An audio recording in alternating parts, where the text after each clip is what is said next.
그 자네는 누구인가? 내 이름은 은빛 날개의 마술사죠.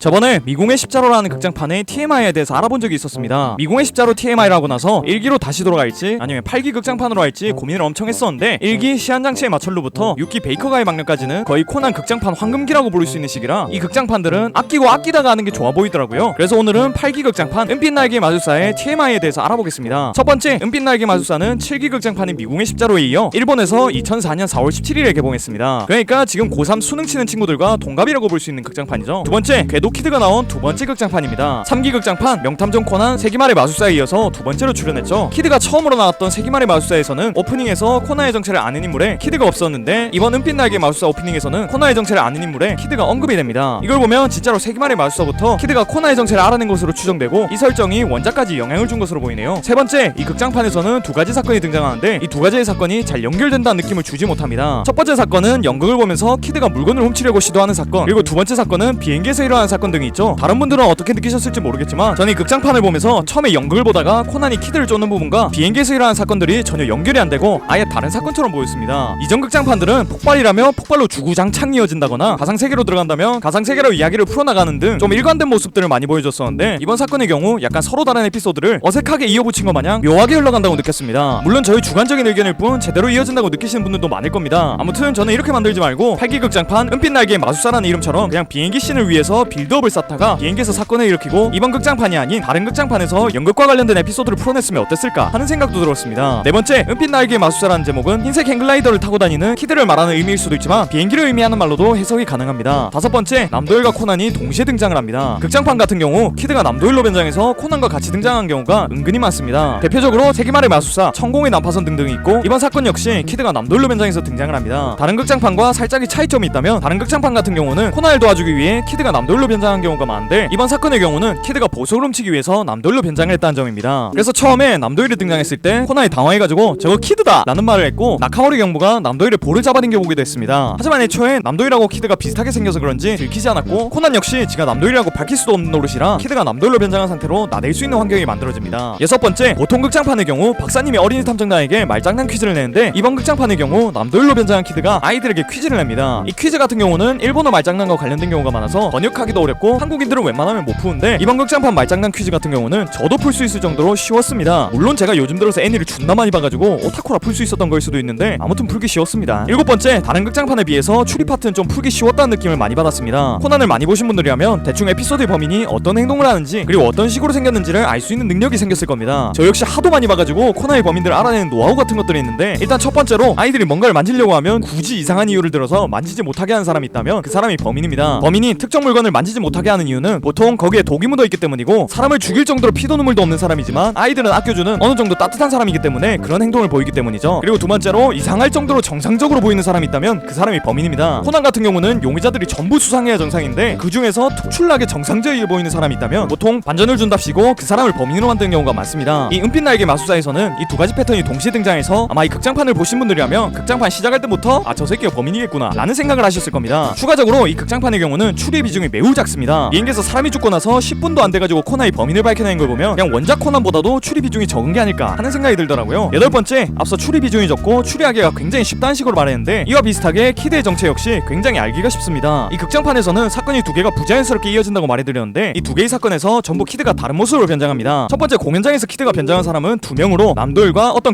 경비원이었습니다. 남도일로 변장한 경우는 누가 봐도 키드니까 알아볼 수 있었고 경비원으로 변장했을 때도 눈썰미 좋은 코난을 무시하는 것 마냥 겁나 티나게 변장을 했었습니다. 그래서 코난에게 성광탄을 먹이고 옥상으로 튄 다음 아주 간지나게 둘이 마주한 장면이 나오기도 했죠. 그리고 두 번째 사건은 비행기에서 일어나는데 원래 오지 않기로 되어 있던 인물이 갑자기 비행기에 나타나서는 피해자에게 인사를 하고 조금 시간이 지난 뒤 비행기를 운전하는 기장이 기절해버리니까 갑자기 등장해서는 자신이 직접 비행기를 운전해버리는 등 누가 봐도 이 새끼가 키드구나 라는 것을 알 수 있게끔 행동을 합니다. 솔직히 저는 그냥 대놓고 키드란 것을 알려주는 거였구나 라는 생각을 했는데 나중에 코난이 존나 특유의 재수없는 표정을 지으면서 너 키드지? 이런 말을 하는 모습을 보고 저거 숨긴 거였어? 라고 감탄을 했던 기억이 있네요. 아홉 번째, 앞서 추리 비중도 작고 키드의 정체도 대놓고 보여줘가지고 별로다 라는 식으로 말을 했었는데, 액션 같은 경우는 꽤 괜찮습니다. 첫 번째 사건에서 키드와 코난이 행글라이더와 낙하산으로 공중에서 추격전을 하는 장면과 달리는 기차에서 서로 마주하는 모습은 꽤 긴박해 보였으며, 두 번째 사건에서 비행기가 추락할 뻔해가지고 다시 원래대로 돌리는 장면과 착륙할 곳을 잃어서 별 수 없이 부둣가에 경찰차들을 세워놓고 긴급하게 착륙하는 장면 등은 다른 극장판과 비교해봐도 잘 만들었다는 생각이 들 정도입니다. 물론 이건 역시 저희 주관적인 생각일 뿐, 다른 분들은 경찰차들이 저렇게 대놓고 테두리 형식으로 차를 대는 게 말이 되냐 라는 식으로 불만을 터뜨릴 수도 있을 겁니다. 열 번째, 여기서도 코난의 하와이 드립이 나옵니다. 극장판에서는 유독 코난의 하와이 드립들이 많이 나오는데, 이번 극장판도 하와이의 소나기에서 벗어나지 못했습니다. 키드가 코난에게 비행기 운전하는 법을 어디서 배웠냐고 하니까 코난이 하와이에서 아버지에게 경비행기 운전하는 법을 배웠다고 말합니다. 저번에도 말했지만 남건이 어린 남도일에게 하와이 가자고 속인 다음에 어디 무인도에 가둬놓고 일주일 동안 생존해보라는 식으로 훈련을 시킨 게 아닐까 하는 합리적 의심이 듭니다. 11번째, 키드는 좀 뒤질 것 같으면 런을 칩니다. 이 극장판에서 기장이 기절해가지고 코난이 운전을 살짝 하다가 키드가 운전을 대신해서 하게 되는데, 원래 착륙하기로 했던 공항에 착륙하지 못하고 연료가 모자란 상황이 되자 비행기 운전을 한 번도 해본 적 없는 특수부대 출신 여고생에게 비행기 운전을 맡기고 바로 빤스런을 쳐버립니다. 그리고 나서 사실 내가 비행기에서 탈출했던 거는 너네가 착륙을 잘할 수 있게끔 경찰들을 몰고 와가지고 표시선을 만들어주려고 했던 거다 라는 식으로 나오긴 했는데, 제가 봤을 때 키드 이 새끼 비행기 안에 있으면 살아날 가능성이 존나 낮아가지고 탈출했던 게 틀립니다. 12번째, 미란이는 여기서 코난의 정체를 알아낼 뻔했습니다. 극장판 마지막 부분에 미란이가 비행기 운전을 하다가 자신감을 잃어가지고 모든 걸 포기하려고 하자 코난은 비행기 안에 있는 전화를 이용해 미란이에게 전화를 해서 용기를 북돋아줍니다. 그런데 비행기가 심하게 흔들리는 바람에 남도일의 목소리가 아닌 코난의 목소리까지 전화에 들어가게 됐고, 그것 때문에 미란이가 이상하다고 생각했는데, 마지막에 비행기에서 나와가지고 구급차에서 치료를 받고 있을 때 키드가 다가와서는 미란이에게 말을 건 덕분에 아까 비행기에서 전화를 건 사람은 도일이가 아니라 키드였구나 라는 식으로 오해를 합니다. 근데 뭐 이 정도로 코난의 정체를 알아냈다면 진작에 미란이는 코난의 정체를 알아냈을 것 같긴 하네요. 13번째, 이 극장판에서 모든 사건의 원흉이었던 비행기 기장은 아마 감옥에 갈 것 같습니다. 애초에 기장실로 승무원도 아니고 전 승무원이었던 사람을 들여보내고, 그 사람이 손등에 키스라고 존나 거만하게 행동하는데 거부하지 않고 좋다고 키스를 한 다음 복 묻은 손으로 빵 먹다가 기절해가지고 그 비행기에 탄 사람들이 전부 죽일 뻔했으니 살아 돌아간다고 해도 해고당하거나 엄청난 징계를 받을 것 같네요. 참고로 이 친구가 기절한 덕분에 민간인이 비행기 운전을 했고, 그로 인해 공항의 관제탑 일부분이 부서졌고 공항이 아수라장이 됐으며 활주로가 아닌 곳에 착륙을 하는 바람에 그곳에 있던 시설 몇 개를 부숴버렸습니다. 차라리 독 먹고 죽는 게 나았을 수도 있을 것 같네요. 14번째, 보통 코난이 사건 해결을 위해서 재우는 사람은 유명한이나 정보라인데, 이번 극장판에서는 두 명이 모두 있었음에도 불구하고 노일을 이용해서 사건을 해결하게 됩니다. 물론 일부러 쏜 게 아니라 유명한을 노리다가 실수로 쏴버린 거긴 한데, 눈치 빠른 노일이라면 자신이 잠든 사이에 사건이 해결됐다는 걸 알면 무조건 의심을 하지 않았을까 하는 생각을 했습니다. 들어보니까 코난 원작과 극장판은 아예 다른 평행세계라고 했으니 이 은빛 날개의 마술사 세계관의 코난은 노일이한테도 정체를 들키지 않았을까 하는 생각이 드네요. 15번째, 극장판 오프닝에서 코난의 정체를 아는 사람으로 인성이가 언급이 되는데, 극장판 내내 인성이는 한 번도 안 나옵니다. 보통 오프닝에서 언급되는 사람들은 한 번씩은 등장하기 마련인데, 이전 극장판이었던 미궁의 십자로에서 은빛 날개의 마술사에서 출연할 분량까지 끌어다 써버렸던 게 아닐까 하는 생각이 드네요. 16번째, 첫 번째 사건에서 코난이 키드를 잡기 위해 일부러 건물에서 떨어지는 연기를 한 뒤 공중에서 키드를 마취시키기 위해 마취침을 쏴버립니다. 이게 빗나가서 다행인데, 만약 키드가 진짜로 맞았으면 그대로 기절해가지고 추락사하는 겁니다. 그러니까 키드는 떨어지는 코난을 구해주기 위해 하늘로 뛰어들었지만, 코난은 그런 호의를 이용해가지고 키드를 추락사시키려고 했던 거죠. 리얼로 코난은 사이코패스가 맞는 것 같습니다.